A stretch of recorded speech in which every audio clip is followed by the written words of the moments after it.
Junior NTR Koratala Shiva కాంబినేషన్లో వచ్చిన movie Devara. ఈ దేవరా మూవీ ట్రైలర్ రిలీజ్ అయినప్పుడు ట్రైలర్ చూసి చాలామంది అనుకున్నారు దేవరా మూవీలో జూనియర్ ఎన్టీఆర్ 2 షేడ్స్లో ఉంటాడు. ఒకటి ఫాదర్ క్యారెక్టర్, రెండోది సన్ క్యారెక్టర్. ఫాదర్ క్యారెక్టర్ ధైర్యవంతుడు, సన్ క్యారెక్టర్ పిరికివాడు అని ఎక్స్పెక్ట్ చేశారు. కానీ మూవీ చూసిన తర్వాత ఫాదర్ క్యారెక్టర్ ధైర్యవంతుడు, సన్ క్యారెక్టర్ పిరికి వాళ్ళ నటించాడు. సో సన్ క్యారెక్టర్ కూడా ధైర్యవంతుడే అని తెలిసింది.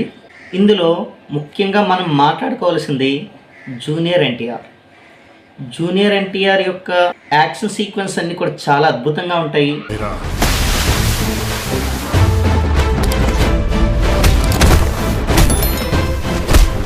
ఫైట్ సీన్స్ కానివ్వండి, సముద్రంలో ఉండే సీన్స్ కానివ్వండి,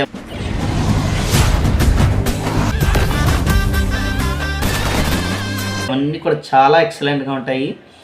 సముద్రం ఫైట్ అయితే ఇంకా వేరే లెవెల్.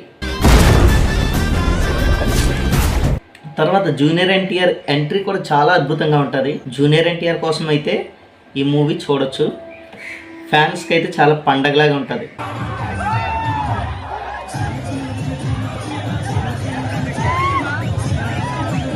ఇంకా ఫాదర్ క్యారెక్టర్ చూసుకుంటే ఫాదర్ క్యారెక్టర్ పేరు దేవరా. ఆ ఊరిలో దేవరా మాటే వేదం అన్నట్లుగా ఉంటారు. దేవరా ఏది చెప్తే అదే అని ఉంటారు. దేవరా క్యారెక్టర్ అయితే చాలా పవర్ఫుల్గా చూపించారు. జూనియర్ ఎన్టీఆర్ ఎనర్జీకి తగ్గట్టుగా చూపించారు. అయితే దేవరాకి తెలియక అక్రమంగా సరుకుల్ని సముద్రం దాటి తీసుకొస్తుంటాడు. తర్వాత అది తప్పు అని తెలిసిన తర్వాత దాన్ని రియలైజ్ అవుతాడు.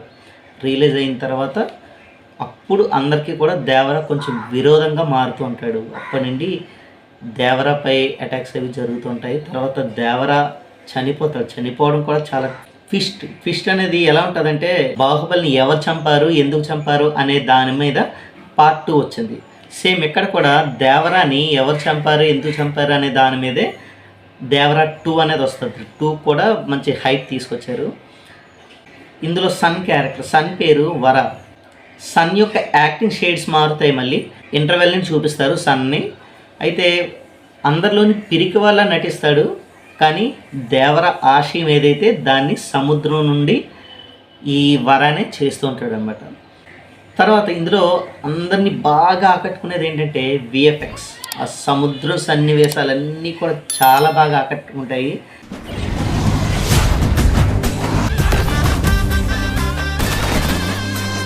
సముద్రం సీన్స్, ఆ విఎఫ్ఎక్స్, ఇంటర్వెల్కి ఆ బ్యాక్గ్రౌండ్ మ్యూజిక్, ఆ బ్యాక్గ్రౌండ్ విఎఫ్ఎక్స్ అంతా కూడా చాలా బాగుంటుంది. చాలా ఎక్సలెంట్గా ఆకట్టుకుంటుంది. తర్వాత డ్యాన్స్ అంటే జూనియర్ ఎన్టీఆర్ ఎలా వేస్తారో అందరికీ తెలిసిందే. దేవరా మూవీ అనేది ఏంటంటే ఒక sentimental movie, sentimental action movie అన్నమాట. ఇది ఫ్యామిలీ ఎంటర్టైన్మెంట్లా ఉంటుంది అన్న వాళ్ళకైతే నచ్చదు. అలాగే కామెడీ ఎక్స్పెక్ట్ చేసే వాళ్ళకు కూడా నచ్చకపోవచ్చు. ఎందుకంటే దీంట్లో కామెడీ ఉండదు, అలాగే ఫ్యామిలీ ఎంటర్టైన్మెంట్ అనేది పెద్దగా ఏమి ఉండదు. కాకపోతే డైరెక్టర్ తను ఏదైతే అనుకున్నాడో దాన్ని చాలా అద్భుతంగా స్క్రీన్ మీద అయితే డిస్ప్లే చేశారు. దానికి మాత్రం మూవీకి అయితే వెళ్ళొచ్చు. అయితే డైరెక్టర్ కామెడీ మీద కూడా కొంచెం ఫోకస్ చేస్తే బాగుండేది. కామెడీ కూడా ఉంటే కొంచెం మిగిలిన వాళ్ళకు కూడా, కామెడీ ఎక్స్పెక్ట్ చేసిన వాళ్ళకు కూడా కొంచెం నచ్చడానికి అవకాశం ఉంటుంది. సరే, దేవరా 2లోనైనా కూడా మరి ఆ కామెడీ కానివ్వండి, కొంచెం ఎంటర్టైన్మెంట్ కానివ్వండి అందిస్తారా, అది కూడా స్టోరీ మీద ఎక్కువ ఫోకస్ పెడతారా అనేది మనం దేవరా 2లో చూస్తాము. ఓకే.